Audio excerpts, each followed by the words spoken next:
Hadits pertama dalam bab nafkah ini adalah hadits nomor 972.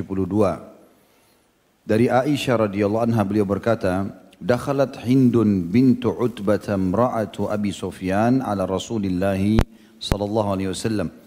Faqalat, ya Rasulullah, inna Aba Sufyan rajulun syahih, la yu'tini minan nafaqati ma yakfini wa yakfi baniya illa ma akhadtu min malihi bighairi ilmihi.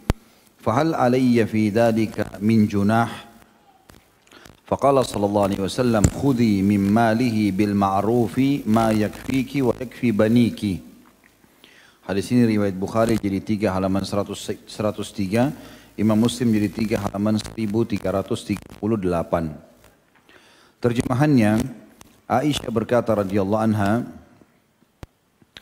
Hindun binti Utbah, istri Abu Sufyan, masuk menemui Rasulullah sallallahu alaihi wasallam.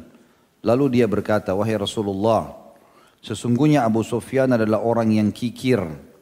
Dia tidak memberiku nafkah yang cukup untukku dan anak-anakku, kecuali sebagian hartanya yang aku ambil tanpa sepengetahuannya.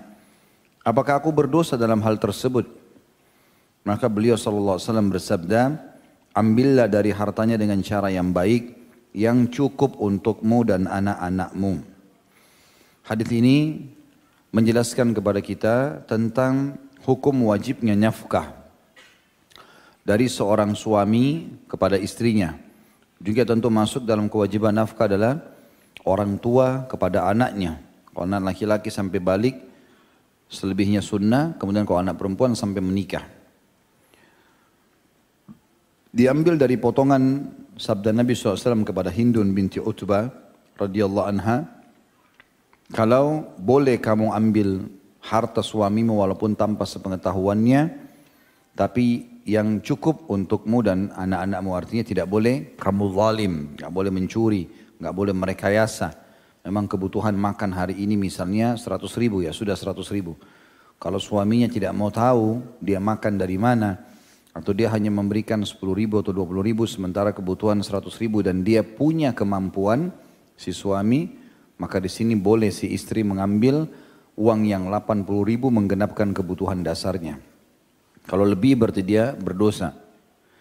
Dan ini keluar hukum tentang wajibnya nafkah dari laki-laki, dari suami kepada istrinya.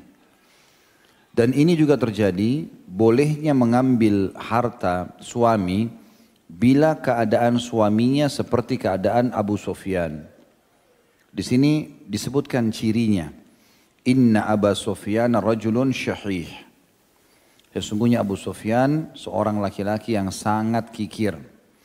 La yu'tini minan nafaqati ma yakfini wa yakfi baniyah. Dia tidak memberiku nafkah yang mencukupiku dan anak-anakku. Kalau syarat ini terpenuhi dari suami, dia pelit. Artinya pelit ini orang kaya, tapi dia tidak kasih. Tidak masuk dalam pelit, kalau orang tidak punya, baru dia tidak kasih misalnya. Kalau suaminya ibu sekalian, kebutuhan ibu sehari 100 ribu, dia hanya mampu dapat 20 ribu, sudah berusaha kerja sana sini, ini tidak boleh. Kita bebankan suami lebih daripada kemampuannya. La yukallifullahu nafsan illa us'aha. Allah sendiri tidak bebankan hamba-hambanya apa yang di luar kemampuannya. Walaupun kuasa Allah subhanahu wa ta'ala, bila Allah amanahkan satu istri, maka Allah akan berikan nafkah sesuai dengan kebutuhan istri itu. Allah karuniakan anak satu, Allah karuniakan anak dua, masing-masing akan ada rezekinya sendiri. Allah datangkan rezeki itu. Allah subhanahu wa ta'ala mendatangkan rezeki itu. Jadi kalau keadaannya bukan seperti Abu Sufyan di sini pelit, plus lagi memang kalaupun dia memberi, dia hanya memberi yang tidak cukup buat istri dan anaknya. Tapi kalau keadaannya tadi saya bilang tidak mampu, memang lagi sakit, ya, dia tidak punya pekerjaan, baru di PHK dan bangkrut usaha dan seterusnya, ini tidak masuk dalam bab pelit. Karena pelit itu hanya diistilahkan bagi orang yang punya tapi tidak mau kasih.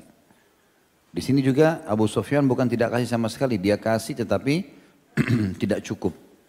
Dan Hindun sudah bicara, ini tidak cukup loh. Abu Sufyan tidak mau tahu. Sudahlah, pokoknya atur saja. Maka Hindun terpaksa, tidak ada solusi lain, dia tidak ada pekerjaan. Maka dia terpaksa mengambil uang Abu Sufyan diam-diam. Ya, entah di bajunya, entah di mana tempat penyimpanan uangnya. Lalu dia izin kepada Nabi SAW, ya Rasulullah dosa enggak? Mencuri enggak ini?